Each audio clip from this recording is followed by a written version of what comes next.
إلهي قد أتيت إلى رحابك مستجيرا.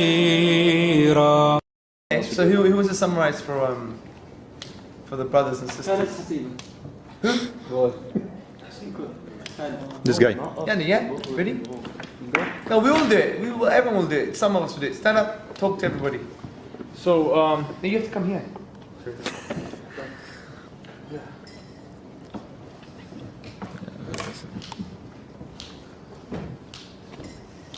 So we talked about the deconstruction phase. Okay, when at the beginning we were asked to provide a lot of questions that we felt a little uncomfortable. Okay, about Islam, and we listed around 16 questions. We talked about these questions, and Mr. Hamza asked us, like, wouldn't it be great if he would be able to answer all of these? And we found out that he can't. We have to do that. That's what's called the deconstruction phase. Now, after that phase, we talked about the go wrap and the question about the triangle with initiation, the concept of Islam, with the agreements, and with Okay, you're giving people a lot of words, bro. Okay. You're not telling them actually what we did with the agreement and initiation. Yeah, I'll go to those. Oh, you can do that, okay. First of all, I'm laying the outlines. Oh, you're confusing them first and clarifying. That's Yeah, but I forgot the third one: the agreement, the concept, and the akhlaq, adab. Okay, so what are those means? Okay, before we start going into the go round and what they mean, first we have to understand this triangle. So what we have in this triangle, first we're trying to get any question or any. Let me go back one step here. All these questions here does not mean that, because to answer all these, you mean you are alim, you have to know like multiple things, which is not. This is not what's actually dawah. Dawah is to take that guy and take him back to the core of Islam. Okay. Now, to do that, we go back to the idea of the concept. So whenever you get asked any question, try not to answer that question directly first, but try to ask that guy to go back to the concept of Islam. And to do that, you have to So, Sabil Rabbik is the concept, okay, of Islam. What's Islam about? And to do that, you agree with him or try to facilitate a medium of communication by saying, okay, if he asks you a question about anything, why women wear hijab, why do we cut the hand of a thief, you say, okay, these are all valid questions. However, to answer this question, I have to take you back to the concept. So what we said was, we did a debrief and saying, you guys are rubbish. Yeah?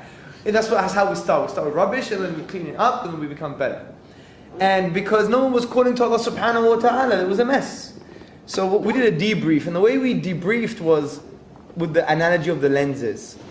See, in Islam, the reason these answers make sense to us because they come from a basis, which is Tawheed, the oneness of Allah. And that forms the lenses in which we see the entire world. So my lenses could be pink, your lenses will be blue. So when I look at the board, I'm like, look at that pink board.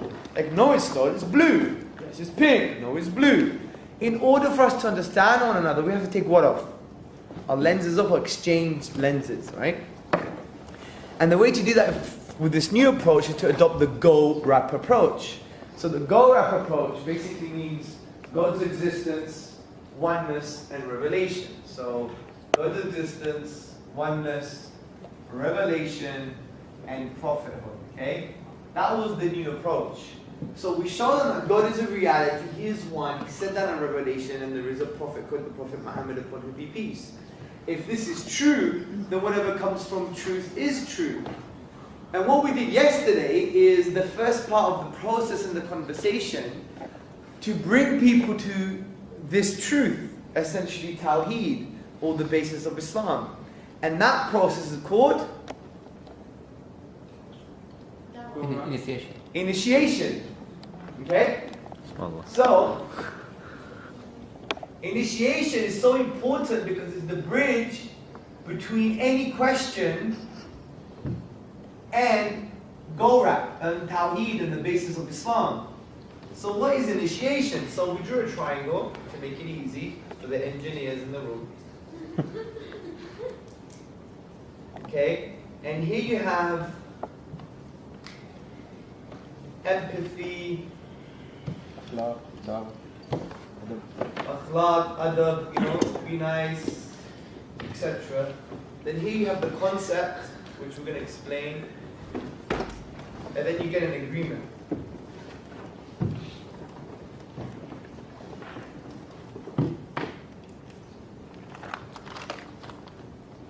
Okay, so I'm going to explain this a bit. And what the concept is,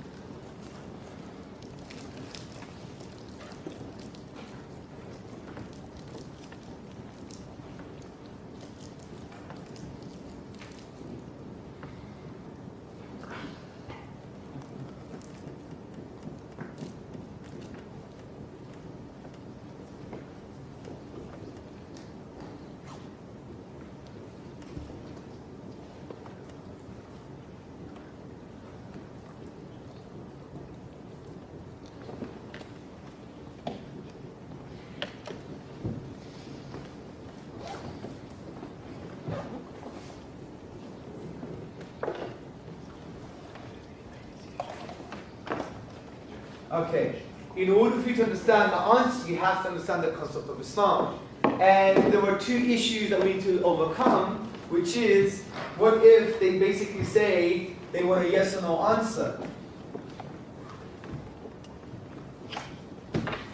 Yeah, what if they want a yes or no answer? Well, basically the way we deal with that is by saying, well, actually, I know you're sincere, and there is no yes or no answer, because, if you say yes to, I agree with abortion, does it really represent who you are? How many days in the week, yes or no? So the answer is the concept of Islam. So if you really want an answer, and I know you're sincere to listen to an answer, give me 2 minutes, I could explain the concept to you, right?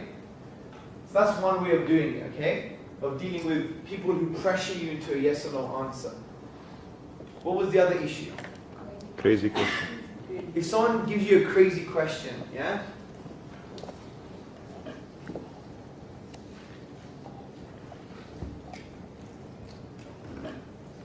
Crazy question. Now if someone says to you, hey, I heard you guys like to kill 5-year-olds, chop their heads off and eat porridge from the skull. Now you're not going to say, that's a very good question. In order for you to understand the answer, you have to understand the concept of Islam. No, you're implying that we do eat porridge from 5-year-old skulls, right? So when it's a crazy question, of course not. What are you talking about? Where do you get that from? But you know what? In order for you to understand anything about Islam, you have to understand its concepts. You still bring it to the Dawah. Use this question for the Dawah. So essentially, this is what we did yesterday. Everyone practiced this. So I did a very good job of it now, but the only thing I would improve on your approach is make sure that you tell them the concept is the answer. Don't say, in order for you to get the answer, you have to understand Islam. It's not direct enough. Try and change your language a little bit, right? Now, this initiation is so powerful because you take any question, you can link it to Tawheed. Any question, you can link it to the oneness of Allah. Any question, you could link it to Islam. Any question, you could link it to the Dawah. That's how powerful initiation is. For example, someone says, why do you wear hijab? Well, that's a very good question. Before I wore hijab, I had the same type of question. But in order for you to understand the answer, you have to understand the concept of Islam. Hey, how come you guys grow beards? I know it's really funny, don't you think? Because even goats have beards. Nothing really special. But I think for you to understand why I grow a beard, you have to understand the concept of Islam. Hey, how come you guys can get married 4 times? It's like, well, Sharia law, Islamic law is not that caricatured. There is a nuanced discussion. But the point is, for you to understand the answer about why we can get married 4 times and why we can do this or can do that, you have to understand the concept of Islam. But I want a yes or no answer. Well, I can't give you yes or no answer. Go to Google. Yes or no doesn't represent my beliefs. Does yes or no represent your love for your mother? Does yes or no represent your views on abortion? Of course not. You want to interact with me? The answer is the concept. That's how Islam works. And I know you want to engage with me. Do you see how powerful this approach is? Any question. And it doesn't have to be a question. You could approach people. you know, sir, I want to discuss the purpose of life with you. And I think in order for you to understand the purpose of life, you have to understand the concept of, how easy is that? Easy peasy lemon squeezy. You could do this to Obama, you could do this to your next door neighbor, you could do this to an 18-year-old, an 80-year-old, you could do everybody. So essentially that's what we did yesterday. Yes, sir. Did you see the video of the guy that was like maybe sometime this year? He went to the legislator in Netherlands or something and he spoke to all of them. He said, that's my obligation, I need to tell you what Islam. Did you guys see that? Yeah. The Queen was there and all the whole government. Wow. Which is in fact what, in the as assembly. Muslims we're supposed to do that. In the assembly, if you right? can talk to But he was your taken government. away, right? And then they took him away because he So, what he didn't do- but they all clapped him. There was a No, standing ovation there was- because freedom of In the speech. beginning, there was like a musical team on the stage, and when he went and started talking, the entire team just went off the stage because they were scared. Something, yeah, and he said, "Okay, wait, I don't have anything." What did he say? Well, it was in Dutch, but it was translated in English. But he said, Yeah, he was I talking don't remember about the it. details. You go on YouTube, you'll find it. He said, I feel it's my obligation. I want to tell you guys all about Islam and believing God. I can find it for you guys. We can watch it. We'll get later. Inshallah. So that's initiation. So after initiation, now you got the agreement. So you don't forget, akhlaq, adab, be a person of trust, have empathy, use the concept and get the agreement for their time. This doesn't have to be in one conversation. It could be 2, 3, 4 conversations. It could be a year, it could be a month, it could be a week. Who knows? And then we leap to go wrap. So the next point that we talk about is essential, which is what I call an amoeba. No, we're joking. You don't do biological sciences. You do common sense. How do you spell common? Is it 2 M's? Yes. Yeah. Now, common sense is very simple. The reason we have this in place, because this is before you do Gorah, before you discuss the Tawheed, the basis of Islam. Isn't that right, Mediha? Yes. Good. It's like being a teacher in class. Everyone's whispering, but tell them all. So, common sense is basically you get people to understand that our concept of Islam is based on here and here. Yep, brain and heart. And that is, you can summarize it in a term called common sense. For example, say, before I discuss the concept of Islam with you, I just want to get an agreement that the way we approach conclusions in life is that we just use our brains. Does that make sense to you? Yeah, of course. For example, are you going to cross the road blindfolded? Are you going to play soccer blindfolded? No, because we have to use our reason. We have to use our rational faculties, and things that make sense. Is that good for you? It's a one-liner. The reason we add it, because sometimes when you speak to Christians, at the end they may say, but I don't feel it, right? And you just want to remind them that don't forget what you agreed to in the beginning, that actually, we only come to conclusions based on our heart and mind, not just the heart, okay? Does that make sense? And then now we're going to go wrap, okay? So now we're in a position to discuss go wrap, okay? And this is what we do. I basically say, well, thank you for spending time to listen to the concept of Islam. And basically, we start with God. In Islam, we believe in God. And we have good reasons to believe in God. Let me give you some of these reasons. For example, it's all well known that the universe began now. And since the universe began, there's only 4 possible explanations. That the universe came from nothing. The universe created itself. The universe was created by something else that was created. Or the universe was created by something uncreated. Now, when we use our brains, we use our heart and our mind, our common sense, we know that from nothing, nothing comes. Because nothing plus nothing is nothing. Also, we know it couldn't create itself because that would imply that the universe was in existence and not in existence at the same time. Let me give you an example. Can your mother give birth to herself? No. The third point, that the universe maybe was created by something else that was created. Well, there's a problem here because it doesn't explain anything, because if the universe was created by something created, then that created thing must also be created by something else. And if that's created, then that thing must also be created by something else. If that goes on forever, we will never have the universe in the first place. Imagine I'm a sniper, I'm a marine, and I want to shoot someone. And before I shoot, I have to ask permission from the Marine behind me. If that goes on forever, am I ever going to shoot? No. Similarly, you can't have an infinite chain of causes, infinite chain of creators that were already created by something else, and that goes on forever. Otherwise, we would never have the universe in the first place. So it makes sense as an uncreated creator. And if there's an uncreated creator, therefore he must have certain attributes. And that's when we discuss oneness. So let's just stick to God's existence first, yeah? So, and that's just one argument for God's existence. You could make your own, the ones that you have that personal to you. You could do one based on the argument of consciousness. How can we be conscious? How can we have a third person subjective experience if God doesn't exist? You could say, what about the design in the universe? If we found a mobile phone on the floor, we wouldn't assume that it just was formed as a result of the oil in the ground and the sand melted into glass. You know, if we saw a mobile phone in a desert, we're not going to assume they just appeared from these random processes. We know it was shaped and manufactured. Or if you extrapolate that to the whole universe, which is far more designed, far more finely tuned, if you looked at the laws of physics, therefore there must be a cosmic designer. So use the arguments that you love, the ones that are closer to you, okay? So,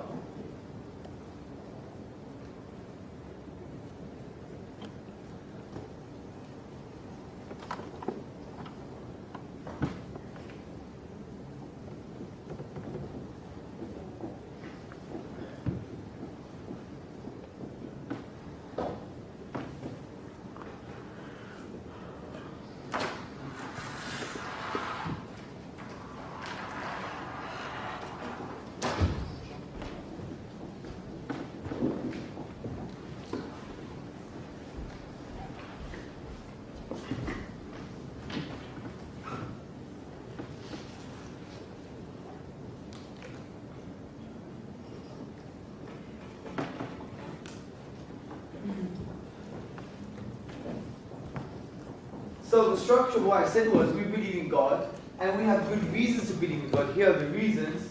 Do you agree so far? So let me just talk about some of the, let me just write down through the reasons that we spoke about, which is that the universe began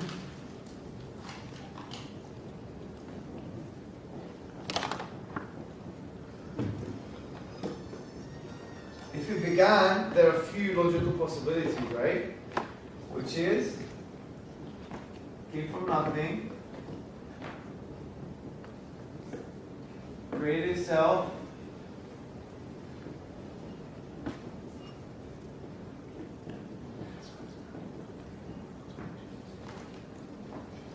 was created by something created,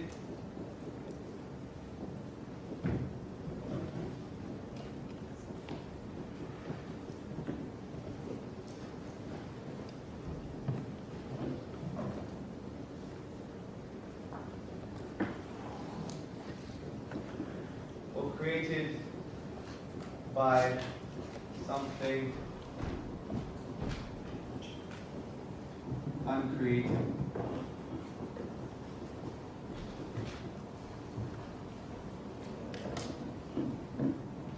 Let's do another one for you, right? Let's do the mobile phone one, okay?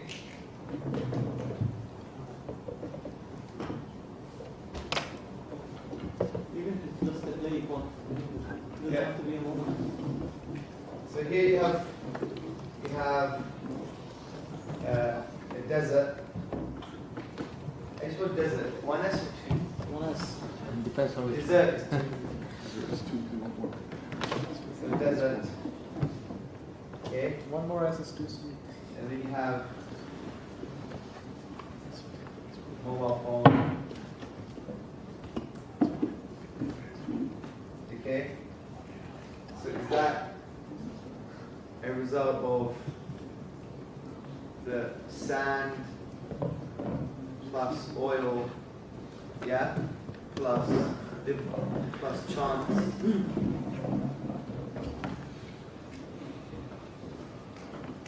or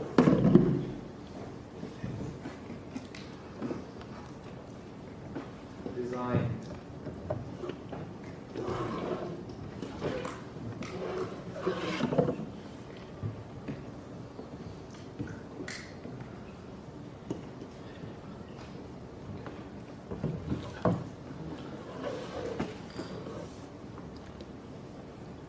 Okay?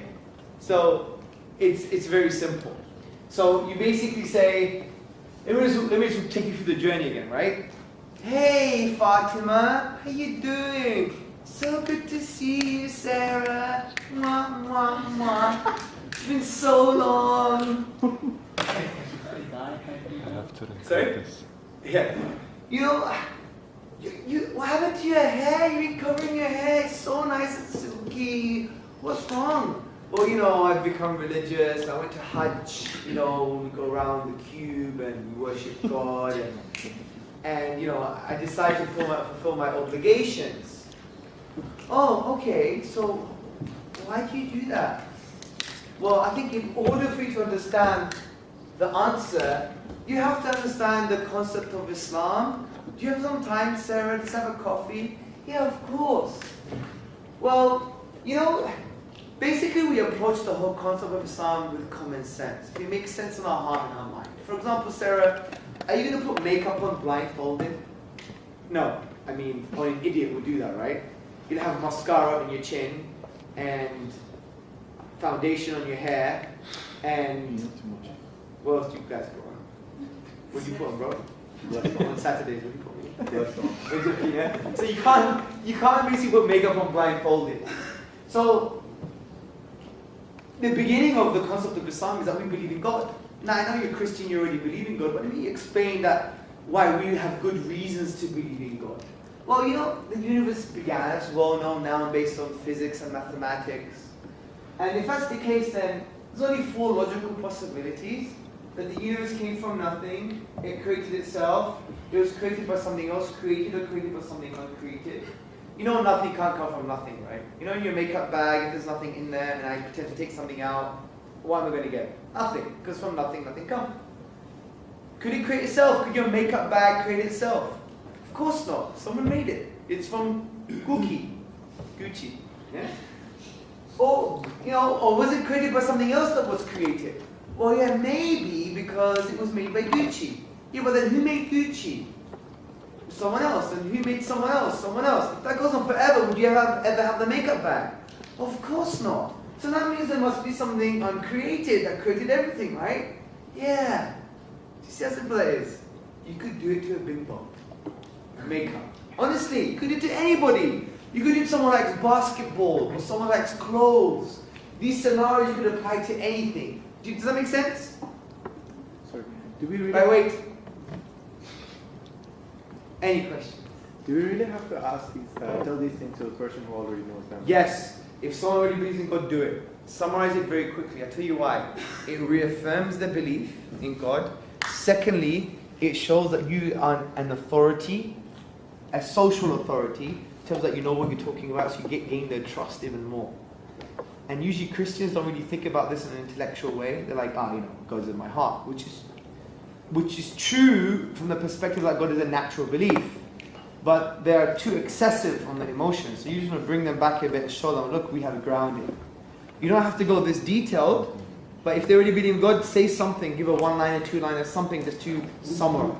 Yeah? And then you get agreement. Does this make sense? Any other questions? Yeah. Yeah.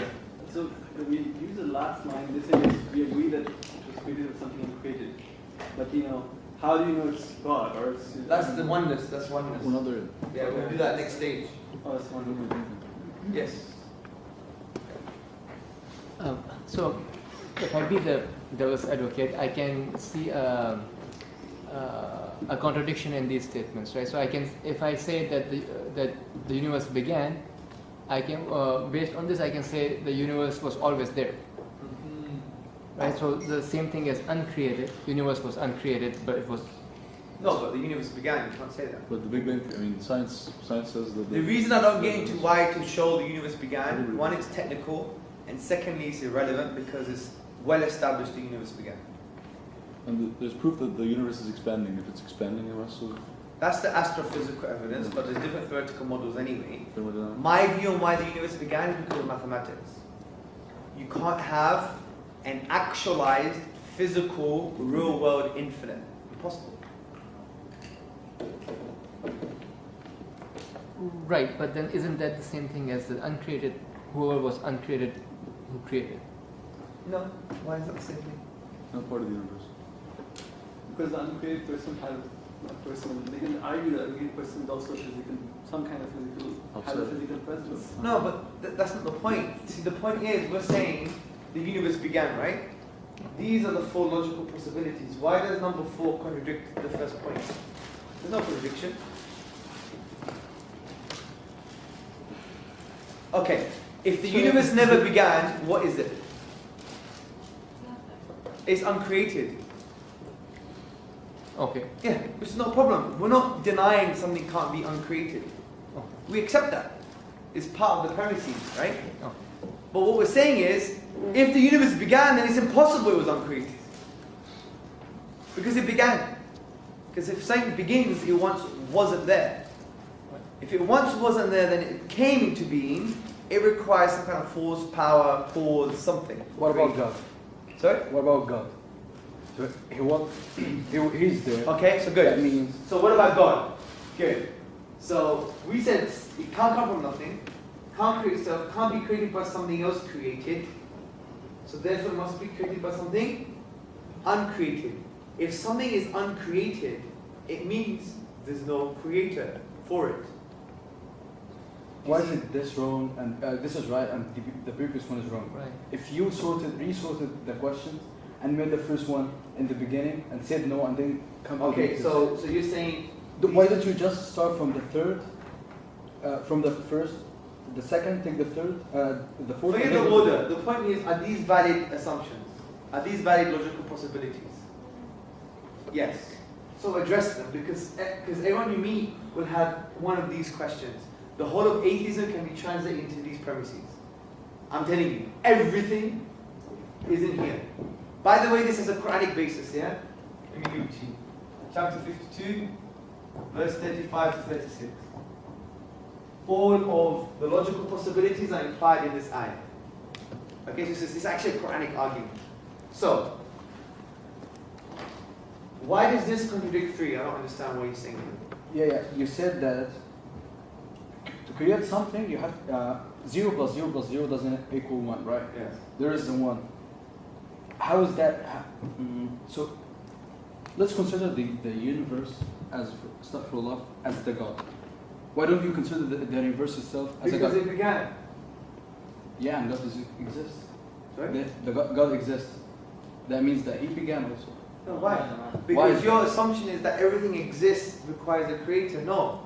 The thing we're talking about is everything that begins to exist requires a creator. We're not denying that things can be eternal. We don't have a problem with that. We're entertaining that possibility. We're talking about the universe. Let's explain the universe. If it began, which is true, could it pop into existence from or via nothing? Could it create itself? Paradox. Impossible. Could it be created by something else created? Maybe. But if we continue with that logic, that it was created by something else created, and that created thing was created by something else that was created, and that goes on forever, you will never have the universe in the first place. Let me give you an example. If universe 1 was as a result of universe 2, and universe 2 was as a result of universe 3, and that went on forever, would you ever have universe 1? Exactly, that's the point. So therefore, it necessitates there is something that's uncreated. Let me give you my hand as an example. My left hand wants to move, it wants power. Before it gets power, the right hand has to give it power. Before the right hand gets power, the hand behind it has to give it power. But before this gets power, the hand before it has to get power. If that goes on forever, am I ever going to move my left hand? No. That's why Ibn Taymiyyah said, you can't have an infinite regress of causes. Because this cause, for example, can't get its causal power from a previous cause. And if that goes on forever, we'll never have any causal power. It won't be in existence. Like Dr. Jafar Idris said, you will just have a non-existence. There will be nothing. So it necessitates there's something uncreated. Meaning, there is something that never began. That brought it into being. And we're not claiming it to be Allah, God, Jesus, Buddha yet. That's when we discuss oneness. Make sense? Yeah. Good. Yes, brother. So what if he says the uncreated creator is the quantum vacuum? What if he says the uncreated creator is a quantum vacuum? Yeah, as a possibility. Then give him a broom. Well, that's it. The quantum vacuum can't be the uncreated creator. Because it fluctuates? Not only because it fluctuates, because the quantum vacuum has a beginning. Is it like proof scientifically? Yes and no. Some say yes, some say no. But then I would say we don't. No, that's only if you think science is the only evidence you have, but you don't. You have lots of evidence to show the universe began. Not only science, but mathematical. No, he would say that this universe began. I agree. Yes. Maybe another eternal reality existed before the universe. It's like a God substitute. Because what you're going to find out is, say fine, agree with him, do you agree there's an uncreated creator then? Or do you think something is eternal that brought this universe into being? He will say yes. Because if it's the quantum vacuum, then it's the quantum vacuum.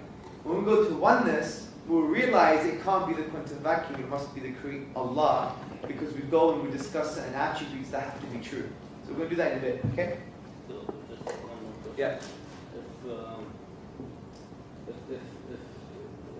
If he says like there is atemporal causality, if he says that there is the singularity, and there exists the law of physics that describes its nature, okay? They eternally exist, they eternally coexist, okay?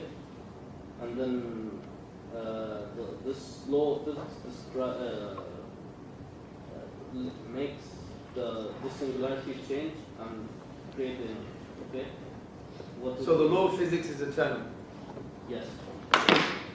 That's what he's saying. Yes. Yeah, but that's not true. Law of physics break down at the beginning of the universe anyways. No, it's saying another law of physics. Another one, a made up one. Well, you just say to him this, you're making things up to create a new argument. For example, you can say, what if, for example, my mother's not my mother, she's a rhino, she's pink, with stripes, she was born on Pluto, and she flew here on a feather. What if? From Mars. See, the what if, although he sounds technical and intellectual, it's a what if. Well, and what if is counter discourse. You can't have a conversation. Well, say to him, what if I think you're an alien and you have 5 arms and they're hidden in your spine, and I'm going to rip you open and find out now. Yeah? Hey, what if? Because he's just making things up. You could postulate anything. What if there was a law that's not really a law, but it's a law? What if there's a new law of the universe that we haven't found yet, but it's going to come? It's just hypothetical reasoning. The point is, let's weigh our evidence based upon the facts that we have at hand, the basic fundamental things. And these logical possibilities are universal in any country, in any spatio-temporal boundary, in any parallel universe. These are true and binding. What he's saying is he's making things up. He could say, you could even postulate, what if God is lying? What if we're in the Matrix, bro? What if your brain is in Mars and there's aliens with probes in it that making you think this? What if I'm not real, bro? You can't even prove that I'm real. Prove it. No, it's an axiomatic thing. Science can't prove the real world is the real world. They have to believe it so they could build their own theories. Prove this is real. It's in your head, man. But see, in this case, he would say, what the postulate that my postulate and your postulate, which is Allah, okay? What makes the other? But that's the point. This is the point we need to do, because you're getting very kalami now. Yeah. Yes. You have to realize, arguments do not bring hidayah. You have to realize, arguments don't bring guidance. These arguments are there just to wake up the fitrah. Because we believe, they already believe anyway. It's already inside them, it's part of their nature. So we're just removing the dust. They've been socialized to believe in something else, where their nature is to believe in Allah. Because at the end of the day, you get into so much nitty-gritty academia, you'll be lost. Just say to them, okay, I've given you, I think my view is more reasonable. That's all you have to say, and it is far more reasonable than this wacko, crazy matrix stuff, right? And that's all you need to do. That's what Dawah is about. Just bring it back slowly to common sense, back to the basis, and say, that's fine, that may be true, but what is more reasonable to you? And you just plant seeds in people. Remember, these arguments don't have intrinsic value. They're there to wake up the soul. And they're strong. I do believe they're strong, but you don't want dawah to end up to be an academic exercise. You want it to be that you give them ayat, you give them signs, you give them evidences that are coherent like this to wake them up. Does that make sense? Trust me, bro. But some people are not. But that's not your problem. So you think you have to join their way of thinking and think everything has to be academically specified? No. To be at that level of thinking, bro, is not intellectual. It's a psychosis. It's called the God substitute. I want to substitute something for God all the time. Whether I call it the infinite, whether I call it an infinite eternal law, whether I call it Mother Nature, whether I call it this kind of conscious property in the universe, whether I call it this or that. These are God substitutes. Whether I call it the multiverse theory, that's a God substitute. So you have to understand that a lot of these things are just basically emotional, couched in intellectual language. And that's why I just say to them, okay, maybe it's plausible, but I think mine is far more reasonable and natural based on the evidence that I have at hand. And it doesn't deny your argument, that's the thing. But I think we need to look more evidence. No. Then how, I mean, he would say, these are the possible postulates. What makes one more likely than the other? What makes one more reasonable than the other? But it is more reasonable. More, because he has to make up stuff that doesn't exist. That's the point. He would say, what makes you your God? No, this is the point. These things are universal, right? These can't be denied in any planet, if you're on the moon, if you're on the star, if you're in the sun. They're like necessary truths in a way. He's bringing along something, a postulate, another argument, or another possibility, okay, that is not grounded in one necessary truth, and is not grounded in any empirical verification. He's making it up. That's the point. So if you're going to weigh your evidence, so you're going to weigh your evidence like that's more grounded, like that's not more grounded. Just because he says, yes, well there may be an infinite singularity and an infinite law, and they both coexist co-eternally, and you have to assume atemporal causality, that makes sense. And you're like, well, yeah, maybe, but I'm far more reasonable.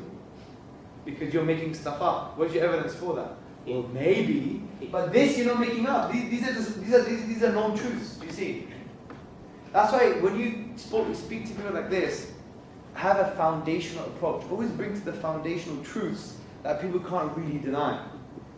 Because what he's doing is adding something to the mix that has no empirical grounding and doesn't have any necessary grounding in logic. So that's why you're more grounded. Yeah, but he will say your God doesn't have any necessary foundation. No, he does, because it's as a result of other foundational truths. He would say, due to this foundational truth, I have my possibility. No, but that's not true. He will say my uncreated creator is not the person. It just... Yeah, but that's the next stage. Then you pull out the knife and you're close. The question is that what if he's not ready to believe whatever you're saying? Yeah, he will just keep on. Agree to disagree. Hello? You should stop. Excuse me? Agree to disagree. Agree to disagree. You don't have to prove anything to anyone. Trust me, you'll be there all day. And wallahi, at the end, you realize it was just an emotional thing that you got caught up in. I know. Yeah, exactly. So if you know it's emotional, why are you giving him the wrong medicine? It's your fault. You're the problem, not him. So do you understand? Remember, you give people what they need, not what they want. There's a big difference. For example, I used to speak a lot to apostates who left the religion. I hardly talk about intellectual stuff. I talk about their parents. And what are you talking about parents for? Because I know that's your problem. Or I talk about their arrogance. I say, wallahi, my brother, you're arrogant. I see it myself and I've seen you, you're the most arrogant idiot in the world. You know why? Because I just squeezed you into a corner. I've deliberately made you use 3 contradictory arguments against me. So which one do you believe in? It shows that just using arguments for the sake of arguments, you just want to win, you're arrogant. And you'll be like, you cry, you get offended. It's psychology. Most of it's psychology, bro. So don't give people what they want, give them what they need. What do they need? Oneness. They need a bloody slap. Yeah? Now what they need is they need something that's very coherent, which is coherent, okay? And agree to disagree and move on with your position about the concept of Islam. And then they plant the seed. Khalas. Khalas, just plant the seed, bro. Okay? There's beauty in simplicity. Because this can't be denied. He could have all the postulates in the world, you still have a coherent argument. And say to him, yeah, maybe your approach is as strong as my conclusion. Fine, let's agree to disagree. Be humble. And he'll think, oh, the God hypothesis is as strong as my hypothesis. He'll get him thinking. Okay, so, any other questions? Yes?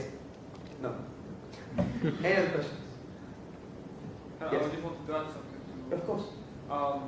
Regardless of what the person's argument is, when you attack someone or when you tell someone and you keep answering him or like showing that what he has is wrong, he will keep being defensive, and you go on to loop and you will never finish. Yes. This is the first point. Second point, worst comes to worst, tell him, this is what I believe in, I believe my opinion makes sense. Tell him that this is how Islam is, this is how we are. What is your alternative? You're telling me to not believe in God, to... No, I wouldn't do that. I tell you why I wouldn't do that, because you want to have a structured approach. You're bringing them to talk about the whole of Tawheed. So what I would say is, if he disagrees at this point, I'll say, fine, you may disagree, I think I'm far more coherent. Let's agree to disagree, and let me talk to you more about the concept of Islam. And finish off Tawheed, Risala, message, prophethood, Quran. Because it's all part of the waking up process. He may disagree with you now, but in a year you may think, wallahi, people change by one word you've said, and you never know what you say and how they could be affected, right? So agree to disagree. You've shown them a coherent argument, they may not agree, they may have other arguments, say fine, maybe it might make sense, but I think this is stronger. So after God's existence, we believe He is one, and then talk about oneness, which we're going to do now. Before we do that, you have to practice this, okay? So let me just summarize it for you very quickly, and then you get into your partners again, and you both become Muslim and non-Muslim, and you get to practice this. Start with initiation, because those who weren't here yesterday, they can get practice. Ready? Everybody listen. Hi Hamza, how you doing? Good, John, good to see you. I haven't seen you for a while. Hey dude, how come you're growing a beard now? Yeah, well, I'm getting old, so I thought I'd be wise. Now I'm only kidding. Basically, I'm growing a beard because of my religion. Your religion? So where does your religion say you have to grow a beard? Well, my religion is not all about that, but if you really want to understand why I grow a beard and why I do things because of my religion, you have to understand the concept of Islam. You got a few minutes? Well, I just want a yes or no answer. Well, do you want to connect with me? There is no yes or no answer. What's your name? Yes or no? Doesn't represent you, does it? So, you got time for this concept of Islam? Oh, okay. Well, basically the way we approach the concept of Islam is that we have to use our brain and our heart. We're just not too emotional and we're not just too abstract. We're very common sense, balanced human beings. Would you agree with that? What do you mean by that? Well, would you cross the road blindfolded? Of course not. Well, exactly. So this is what I'm trying to say. So the first part of the concept of Islam is that we believe in God, and actually we've got good reasons to believe in God. For example, the universe began, it must have been created by something uncreated, because it couldn't come from nothing. It couldn't create itself, and it couldn't be created by something else created, because if that goes on forever, you never have the universe in the first place. Does this make sense to you? Yeah, maybe. That's it. Stop there, and then we go to oneness and we continue. Everyone happy to practice this? Can you just say, when you said that first concept of Islam is our belief in God, and then how did you go to the universe? What did you link it with? Okay, say, well, we believe in God, and we have good reasons to believe in God. For example, since the universe began, it couldn't have come from blah, blah, blah, blah, blah, blah, therefore there must be an uncreated creator, which we call God. But to understand God properly, we have to understand what we would call His oneness, and that's the next stage. Happy? This would be for those who didn't believe in God. Everybody. What if everybody? No. What if he believes in multiple gods? So then how are we going even multiple gods? Even a Muslim? Even multiple gods. Because he will have to agree there's an uncreated creator. He may say there's 5 uncreated creators. Just say, look, you understand the concept of an uncreated creator, whether it's 1 or 5, yes. And then in oneness, you filter out everything else. That's the next stage. Make sense? You don't have to use the universe thing, you can use the mobile phone. You know, many sisters like the mobile phone example better, yeah? So, you know, and you know what I like doing, especially in the street, you're like, look, imagine, and what I used to do, I used to throw my mobile phone on the floor. I used to throw it on the floor and say, that's why it's all got, BlackBerry Bold is in a mess at the moment, yeah?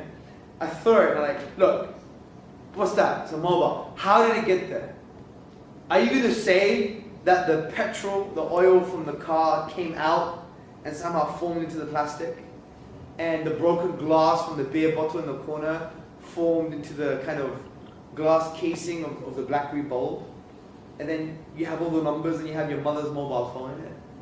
You're saying that's just based on chance? Based on sand, oil and chance? Or was it dropped there and the way it was made was because it was designed? What's more plausible? Well, designed, of course. Well, imagine the entire universe, which is far more complex. Duh. That's it. Use a mobile phone example. Or other ones that you learn. Remember, my job in the next 2 days is to give you a structure, not to give you all the arguments. You have to add your own arguments, make this structure your own. Because everyone would express this whole approach in their own way. Make sense? Last question. Yeah, can you, so after we say common, after we go to we're done with the common sense, if they agree, we say we believe in God and we have... No, common sense don't get agreement, just make it as a statement. Okay. You see, you know, it makes more sense that, you know, we approach conclusions in life using our brain and our hearts. You know, we're not going to cross the road blindfolded. Another point about here, obviously. I just don't get the God existence triangle, the one side's agreeing, one side. Yeah, so we say we believe in God. We have good reasons to believe in God. For example, blah, blah, blah, blah, blah. Do you agree? Does this make sense to you? And then move on. Okay? Yeah. Some people are so hardcore that they want precision and rigor in the arguments.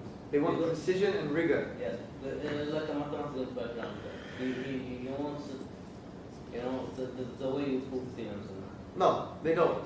You just have to say to them this: I've given you a coherent basic structure of an argument. It's for you to think about at home further, and we could discuss it further. But move on with giving him Tawheed, giving him the whole of Islam. Because you'll be there forever, position and arguments. Because at the end of the day, it's very impractical. You can say, well, give me the position and argument that your mum's your mum. Use math. You can't even use math for that. You can't use nothing for that. You don't even have empirical proof for it. You don't have a DNA test, but you really believe she gave birth to you. Where's your evidence? You don't have evidence. You have testimony. You got the testimony of your father, your mother, and the midwife. Khalas. Still, they will say you're not true. You will say, for example, the Quran. No, wait. It's nothing to do with rigorous, bro. Something coming from nothing is very simple. You don't need any rigor in it.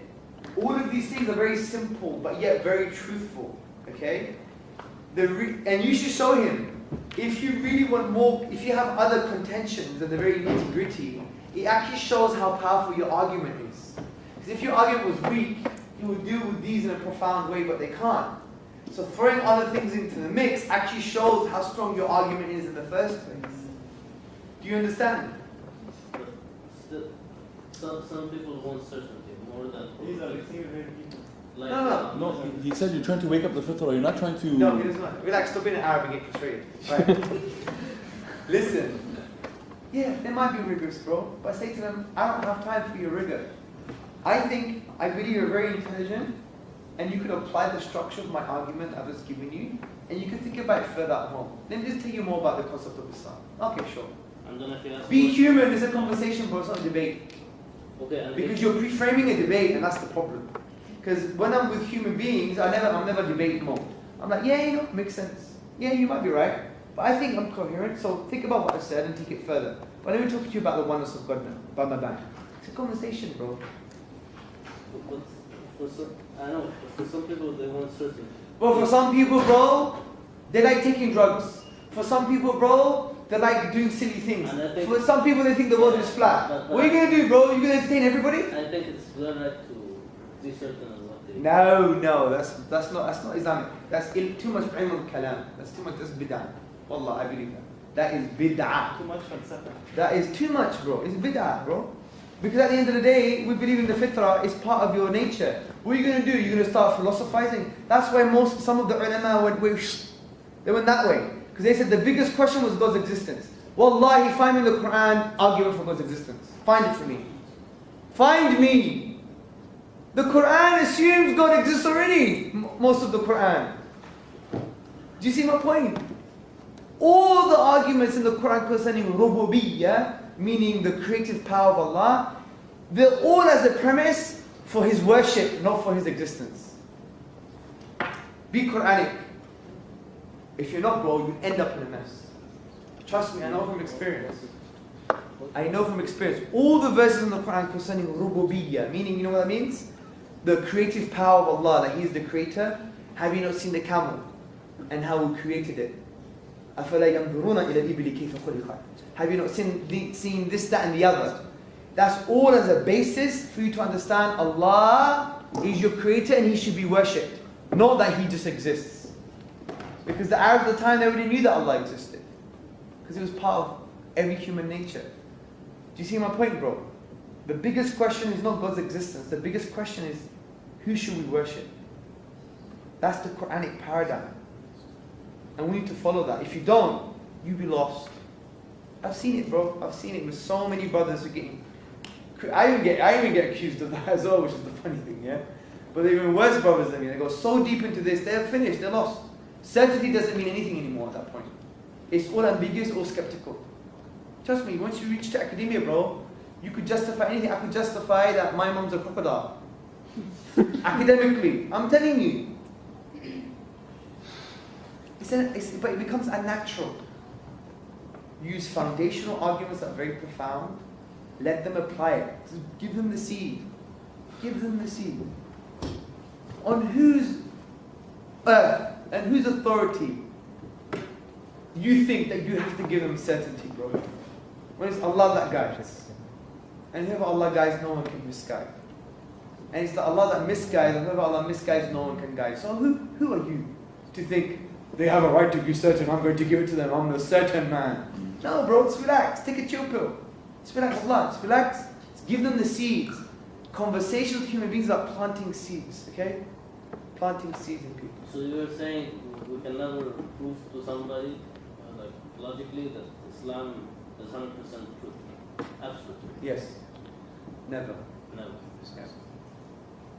And so why do you believe it? Because it's true. Why do you believe it's true? Because it is. And there are good arguments for it. Yeah, you can say it's more likely. Well, it's more It's likely. the most likely. That's why a rational human being would follow it. It's most likely, man. Trust me, bro. Philosophical rational discussions can't prove anything, really. You could end up agreeing to disagree, or you could end up thinking there is no truth. Trust me. I believe rationally you can prove Islam, right? But on the nitty-gritty level, different paradigms of philosophy, different epistemology, blah, blah, blah, you can get into a big mess. The point is, Islam is very simple from this perspective. Say this, you have fitrah, okay? Here's a human being.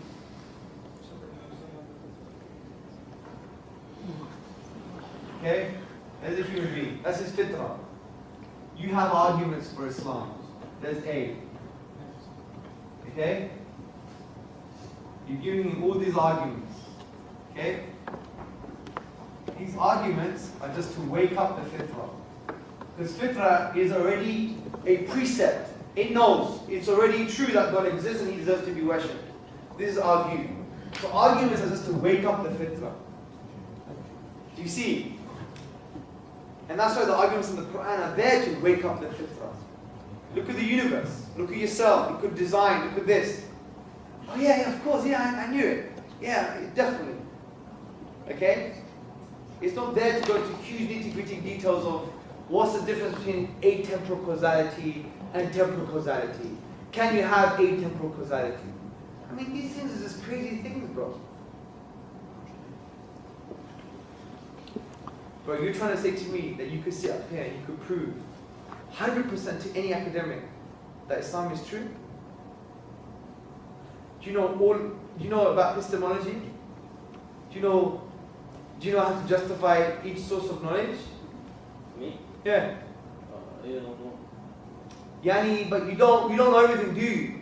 No, of course. So exactly. So the point is, the assumption of your approach is that you should know everything, which is ridiculous assumption. So there are some foundational truths that could be shown foundationally, and this is quite academic anyway. You can get very detailed into this, yeah. But you have to understand, this is mainstream Islam, bro. That fitrah, and we wake it up. The other approach actually sees revelation as something very alien, and you have to work your way to revelation. I don't think that's a healthy approach. It gets you into big trouble. And then you just focus on one question only, which is God's existence. But the biggest question is who you should worship. Study the seerah, it's in our face, study the Quran. The biggest question is who you should worship, not God's existence. And that's why we fell into the Greek trap in history. We start thinking, does God exist? Irrelevant. You already know He exists. As Musa alayhi salam says, is there any doubt? Is there any doubt? It's obvious. It's not a concept, it's a precept. These arguments are there just to wake you up. Yeah, but the atheist movement is questioning the God existence. No, bro, the atheist movement is questioning themselves. Don't you understand? The atheist movement is bullcrap. It's bakwas. It's rubbish. It's poo-poo.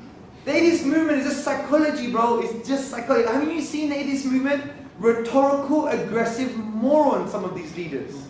Listen to what they have to say. Listen to them. Have you read The God Delusion? It's a joke. Even my gran could deal with it. She can't even speak English.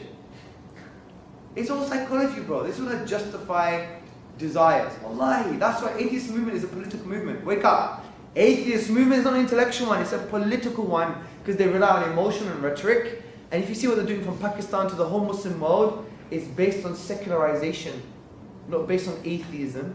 It's based on secularization because that's how atheism is going to flourish. It's a political movement. Study their leaders and you see that. Yeah, but that's when we talk about the leaders. But I'm talking about the followers. They're even worse. Wallahi, atheism is a religion. Sorry? Atheism is a religion. Yeah. I was in Hyde Park the other day for a documentary in London. I stood up on the thing and said, ladies and gentlemen, brothers and sisters and friends, lend me an attentive ear. I'm going to announce to you a new religion. Everybody came. This religion has its leaders. They have the books and they have the followers and they have their blind followers. And people quote the books, chapter and verse. And they have the gatherings once a year. Do you know what this religion is? What? It's atheism. Everyone's like offended, a lot of atheists there. Look at their leaders or their prophets. Richard Dawkins, Sam Harris, Dan Dennett. And they have a new saint recently, Christopher Hitchens, because he passed away. And look at their book, God is Not Great, The God Delusion, Letter to a Christian Faith, The End of Faith. And sometimes when I deal with atheists, I say, oh, just read Dawkins' book, chapter 5.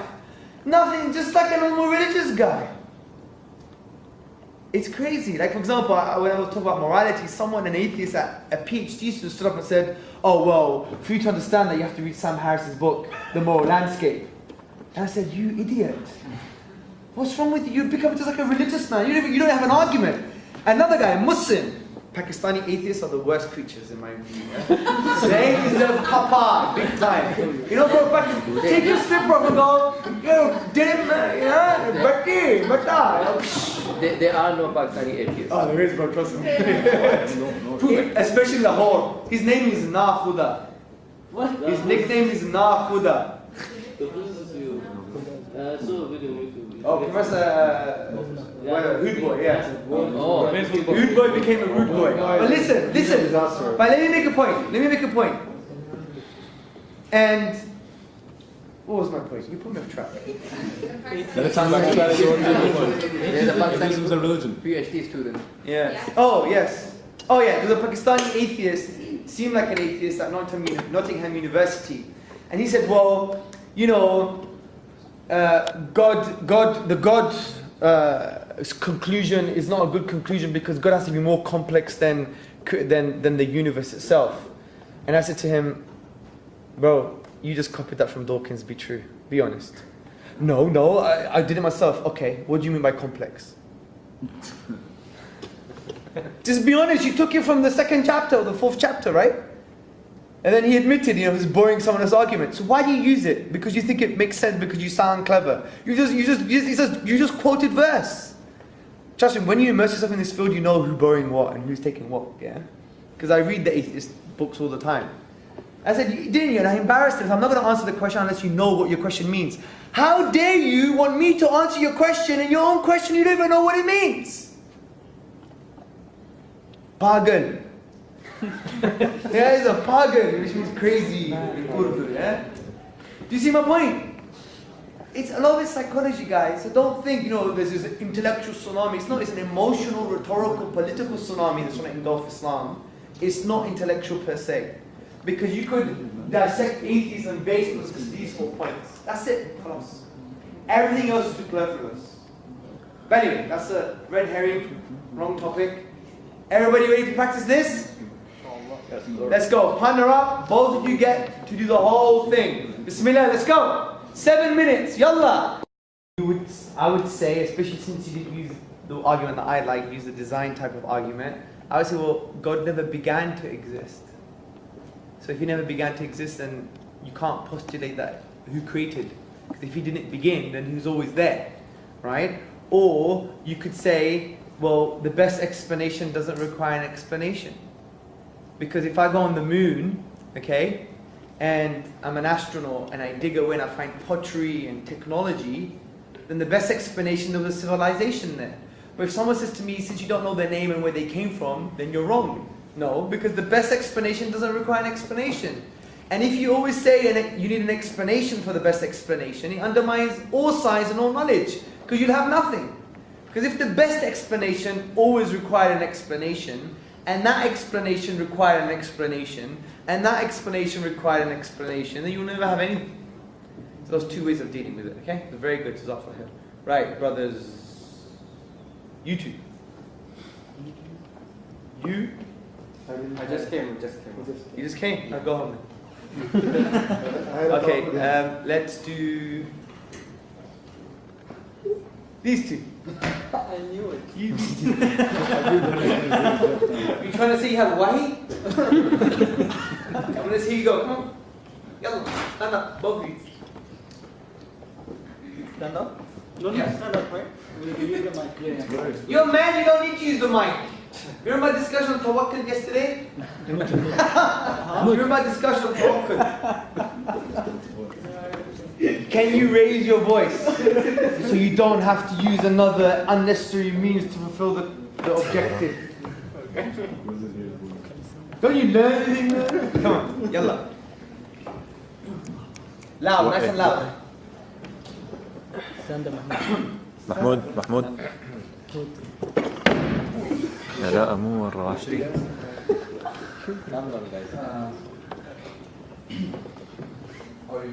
My name is Ashir. Your name is Mahmoud. Was it prohibited for a man to touch a woman's hand? Wow, excellent question. And in order to give you the complete answer, you need to go back to the concept of Islam.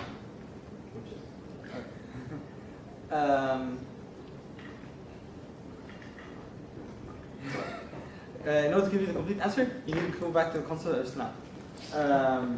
First of all, we believe in God. Why? Because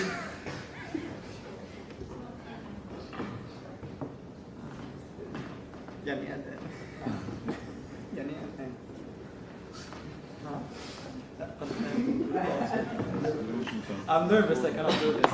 You can. Allah, wait, listen to me. Stay there. Okay. Wallahi, the Muslim should never say I can't. Let me tell you why. You saying you can't means that you have some kind of revelation or knowledge what's happening in the next 2 minutes. Do you have wahi that you won't be able to do this in the next 2 minutes? No, I don't have one. Okay, good. Okay. So therefore, who are you listening to at the moment? Are you listening to shaitan that's using your own voice against you? Yes. Let me prove it to you. Muslims believe in Tawheed, right? What do we say sometimes? And listen, sisters. La hawla wa la quwwata illa billah. There is no true power apart from the power of Allah. This is an empowering worldview, because nothing has intrinsic power apart from the power of Allah. So even you thinking you can't do it has no intrinsic power. Even you, your past experiences thinking that they've made you think that you can't do it has no intrinsic power. Everything happens because of the will of Allah and because of His power. Do you know Allah's will? No. So that means you have an infinite realm of possibility to achieve what you can. So never say you can't, because it assumes you know the will of Allah in the next 2 minutes. You don't. So it should be empowering. Tawheed is empowering. Trust me. So we're going to do it 100 times until you feel confident. I did this with one sister in Blackburn in England. She was hiding behind a hijab, behind the notes, behind everything, right? I made her do it 6 times because she was so worried. She said, I can't. And then in the end, all of a sudden she did it better than I did. And then she dropped the book and she started crying. She was shocked that she had it inside her. She didn't know, because she was listening to shaitan all the time that was disguised as her voice. I started to cry because it was such an empowering moment. You could tell that a frail sister, you know, she probably goes home and stays in her bedroom all day and writes poetry and doesn't really. She was one of those kind of introverts, right? And yet she could do it. So don't worry, bro. Alright. You may fail 1,000 times, but you know there is no such thing as failure. It's just a 2,000 step process. Yalla. Are we doing it? Yes. Let's do it. Nice and loud. So, I'm not Muslim, right? Right now. As if, yes, bro. As if I'm not going to say assalamu alaikum. Hey, how are you? My name is Rashid. You know me. Mahima, I have a question. Why is it prohibited for Muslim men to touch women's hand? Wow, excellent question. To answer it fully, we need to go back to the concept of Islam. What Muslims believe. Okay? So we start with God's existence. Does God exist? Since we live in this universe right now, we know it began. Could it have just come from nothing? No. Does it make sense? No, it doesn't. Does it make sense? Could it create itself? Something is not there, create itself to be there. Doesn't make sense. Could it be created by something created? Yeah, maybe. Why not? Maybe, of course. Okay. Take this bottle. Yes. Wait, but you have to ask the person behind you for permission. Yeah, would you please allow him to give me the bottle? And then that person should ask the person behind him for permission. Yeah. And then it goes on forever. Will you ever get permission to take the bottle? No. There's no sequence. Yes. So this means that this point cannot be done. There has to be an end for this. If it goes on for infinity, then this world wouldn't have been created. Yeah, that makes sense. You get the point? Yeah, I got it. Okay. The last and final option we have in these 4 options is that the universe was created by something uncreated. We already proved that the other 3 options they're not coherent.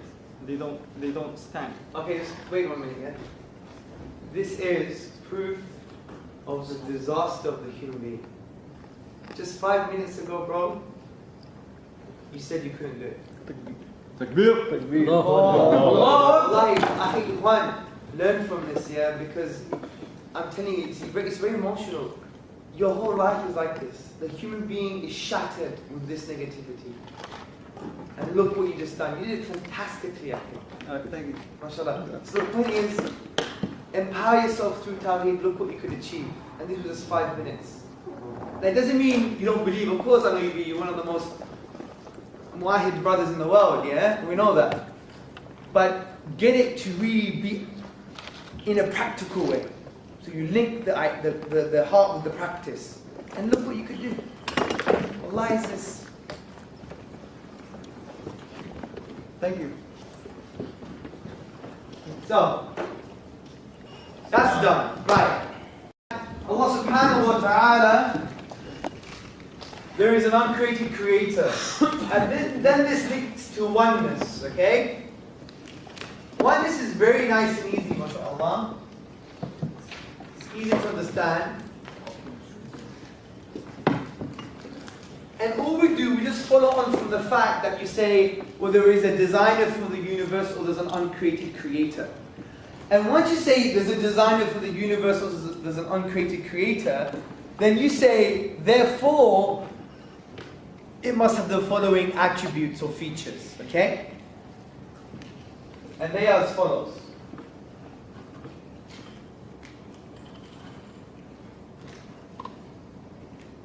Number one, must be eternal. Okay? Because if it's uncreated, then it follows it's eternal. If you design the whole universe, it follows it's eternal, because you can't have a designer. If that goes on forever, then you don't have the design in the first place. Yeah? Number two, must be powerful. If you split one atom in this universe, what happens? Atomic bomb. Atomic bomb, you have a release of an entire energy. That's one atom. So the one who created the whole universe obviously is going to be powerful. Make sense? Yep. Number three, must be knowing. Name your law in the universe. The law of gravity. It's a law, right? So a lawgiver means an intelligence. It implies an intelligence, it implies knowledge. Number four, I just go transcendent.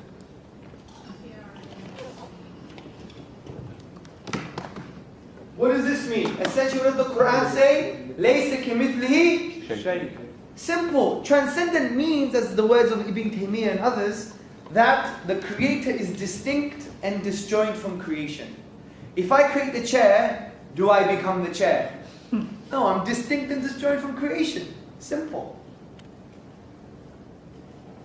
Distinct and Disjoint.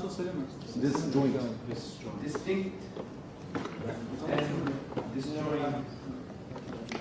That's because it's not creation. You're making materials, you didn't create the chair. It's not creation. Making materials are rearranging. Oh, creation cannot create. So if I create the chair, let me just write a chair for you. Example.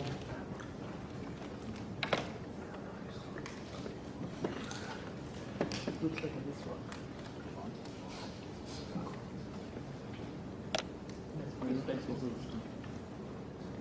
Okay? Number five, must have a will. In Islamic thought, this is called irada. Must have a will. Means it chooses. Okay, why? It's very simple. If it's eternal and it brought the universe into existence, So it decided something. it must have decided. That's the only, it's so simple. It's eternal. It brought into existence the universe that began. Therefore, it must have chose the universe to come into existence. Number six, must be one. The easiest way of doing this is saying that you must have one will, which makes sense. There is one creator. Why? And this argument you can find in Aqidah Tahawiyya, in the explanation of Ibn Abi al-Izz. And it's a very interesting explanation. He basically gives the following analogy. Say you have this stone.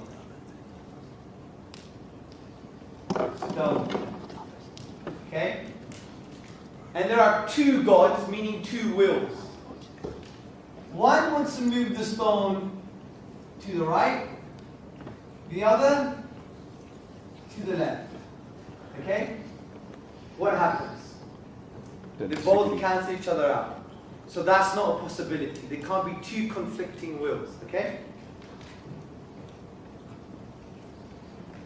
Why don't they have two people? Wait, I'm getting it. Sabr. One wants to move one to the left and the other to the left. It means they have one will. If every moment, at every time, they always agree all the time. It's one will. Okay? What if one wants to move it to the right and one wants to move it to the left, and the one on the left wins? It means there's one will, because it overpowered the other one. In every scenario, you always have one will. It's called the argument from exclusion, and it's based on mainstream aqidah, on aqidah tahawiyah, the explanation of Ibn Abi al-Iz. So whatever happens, you're always going to have one will. Does that make sense? You want me to say that again? Yes. Okay. Following scenarios. I'm going to write this down for you actually.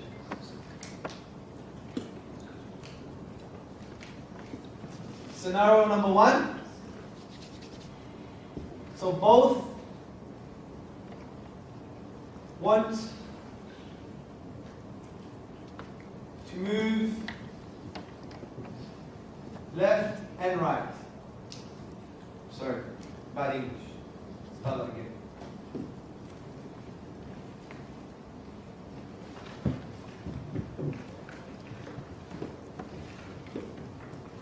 Right. Scenario number one. One wants to move it to the right, the other wants to move it to the left. They both agree. Okay? So they both cancel each other out. Okay? So they cancel each other out. So that means there's no will. That's an impossibility, because we know there must be a will. Then you have both moving to the right, or both always agreeing. So always agree. That means you have one will, because only one will is being manifested.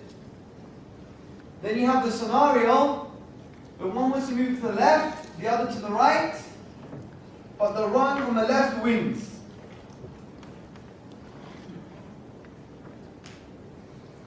Again, one will, as it cancels the other.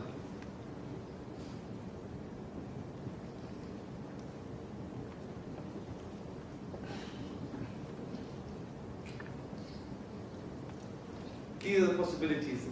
And when you exclude every single possibility, you always have one will. Yes? Sorry, the engineering team has to Of pick course. in. The scenario here is like he's saying that okay, there is only two gods. What if it was a group of gods? If it doesn't even work with two, how is it going to work with three? Exactly. No, it's like if it was like two would like to take the left, one to take the right. Democracy. Yeah. Democracy wins, that means one of them is not a god. Or even if you have 150,000 want to take left, 252 million want to take right. Yeah. Same thing. There's only one of them is a god. There's going to be one way of doing something. You can't be left and right at the same time. When it's your god, then There they you can't go. go right and you want left. The point is, you could use an example with 5, 10, 15, 100. You use 2 just to make it simple. So I would reply the way Abdullah replied. If you can't do it with 2, you can't do it with 100. You're always going to have one will. And if there, Yeah. and if there is two opposing opinions, that means that there's something wrong and there's something right, and God doesn't make mistakes, right? What do you mean 2 opposing opinions? That means that one of them sees that. Apply to the scenario. Don't make new scenario Yeah, opinions. okay, It's not a okay. court of law. It's a stone. The stone, he wants it to be to the right, because this is the right way to do it. Forget right way. You're wrong. Stop being an Arab, yeah? Everything has to be your way. Listen. Okay. Yani either goes left or right. Who cares if it's one is the right way and one is the wrong way, okay? Ignore it. The point we're going to show is this. Listen to the analogy. It either could move left or right. It can't be left and right at the same time. So, if they both manifest their will, then it means they cancel out everything. It doesn't move at all. But that would mean there's no will, but we've shown there's a will. So that doesn't apply. There could be the other scenario where they all agree. If they always agree, then there's only one will. The other scenario would be that one overpowers the other, which means there's only one will. Khalas. Yes, bro. But some religions have this, that one God is supreme. I think the Arabs also had like Allah is supreme. His will is supreme, but the other gods have less power. Now, of course, that is shirk. Yes. So how does that tie into oneness? No, well, the only type of oneness we're talking about here is the oneness in terms of wahid. You mean in terms of will? In terms of will, not in terms of like... You're talking in terms of will, right? You're Yes. not talking in terms of... Yeah, we're not talking about other aspects of oneness. The other aspects of oneness are including this, transcendent. Because if someone says Jesus, well, he shares the same will with the Father and the Holy Spirit. We say, yeah, well, so? The point is, Jesus doesn't make sense because he's supposed to be God and he came into the universe. But God is supposed to be? Read that out. Which is distinct and disjoined from that. But Jesus is in the universe and he's supposed to be God. Make sense? It's part of it. So all of this approaches most of the oneness. Okay? Yeah. Does Jesus said in the Bible, Forget that, you don't want to get into the Bible. The whole point is you don't have to read other people's books. This is a very unique approach, applies to everybody. Yeah?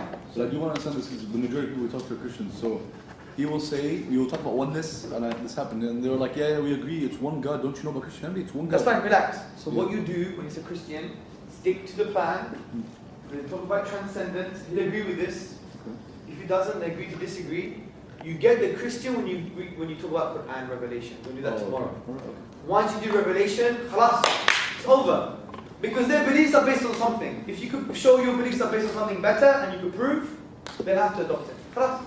You don't have to go into the Bible, you don't have to go into all this mess. It's a very simple approach. Right, yeah. Like, so let's say me and my friend want to create a chair.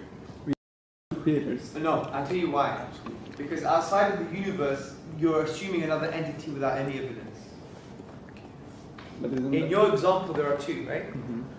What we're saying is, outside of the universe, we're assuming there's only one creator, yeah? Okay. Yeah? Say you assume there's two. The point is, to assume multiplicity requires evidence. You can't assume multiplicity. How? So how can you assume one? one? One then. One, because you got the universe in existence. That's the whole point. There has to be something. So this is like a what if question again. So it's an at least one. At least one, yes. So this is At minimum one. But if you add two, then the question then follows, well, where's your evidence? There's another one. The knock on the door, right? You know? You could do the knock on the door example, but the easiest way is to do an Occam's razor approach, which is don't multiply entities beyond necessity. Because fine, we've proved there's one will, okay? So there's one will. It makes sense, therefore, there's one God. To say there are two gods and one will, then what are you really doing? what if? It's like a what if question. You're still describing one entity. Because if there are two gods and one will, where's the evidence for two separate gods? Do you see my point? This one's more like from where I come from, India, is like they'll say, okay, the skies. This God is handling the sky. This God is. I'm just giving an example. I'm not sure what the basis is. This God is handling the sky. This God is handling the earth. And the main God has basically let them. Yes, He has given them the delegation. He has given them power to handle these different aspects. Yeah, but the main God created the universe, right? Yes. Yeah, that's all we're showing. That there's one God that created the whole universe. it seems like Malak al-Jinan and Malak The other stuff that we'll address, you have to go straight to Quran. Okay. Because the Quran is from God. Then if it says there are no intermediaries, there's no intermediaries, right? Rationally, all you can prove is there's one will. Don't forget, this process makes sense when you do the whole thing. And you see it all add together like a jigsaw puzzle. Every other concept enhances itself. Make sense? Any questions? Any further questions? There's no questions for the sisters. Does that mean you're lost? Does that mean what's going on? Or does that mean you're super geniuses? Which one is it? Definitely not the last. Okay, so you need your questions are clarified. Okay, good. Yes? How do you relate this to whatever we just talked about? Like, how do we connect? Okay, excellent. So when we say we have an uncreated creator, we say if there's an uncreated creator, therefore, when we keep on using our brain and common sense, he must be eternal because he wasn't created. He must be powerful, and you start justifying it. And then if you use a design argument, you say, well, if there's a designer, he must be an undesigned designer, because if there's a designer for the designer, and there's a designer for that designer, and that goes on forever, you'll never have design in the first place. So if there's an undesigned designer, then he must be eternal because he's undesigned. He's always there. He must be powerful because he designed all this power in the universe. He must be knowing because he designed laws in the universe. He must be intelligent. He must be different and distinct and disjointed. Because if I design a car, I don't become the designer of the car. Right? So it's the same thing. Make sense? Some people take offense that you use a he.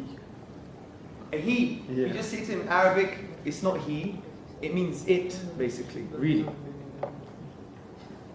Isn't it?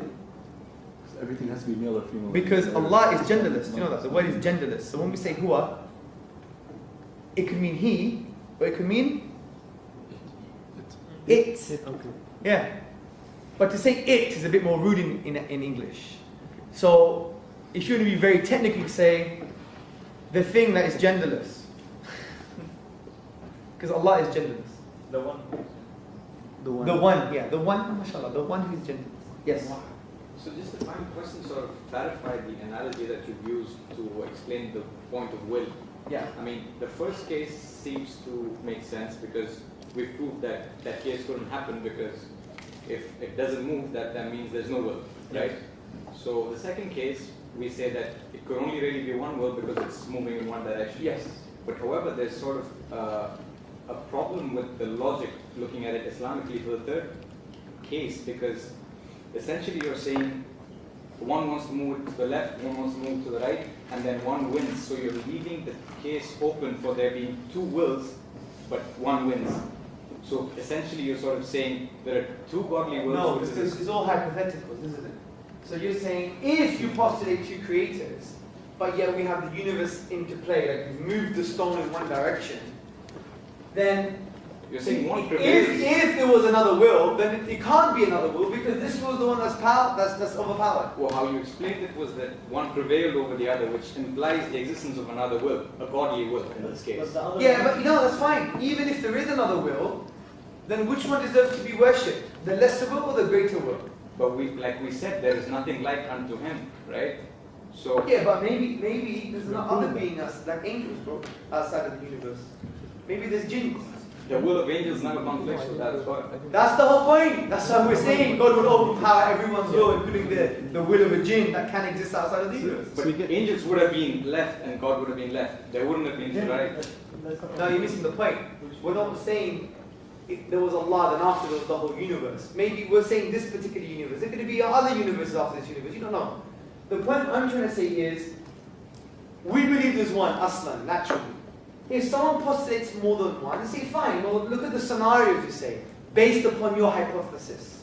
It doesn't make sense because we have always one will. That's the point we're trying to show. Because remember, especially when it's an atheist or even an agnostic, they start postulating things without evidence, say, well, you're postulating something with no evidence.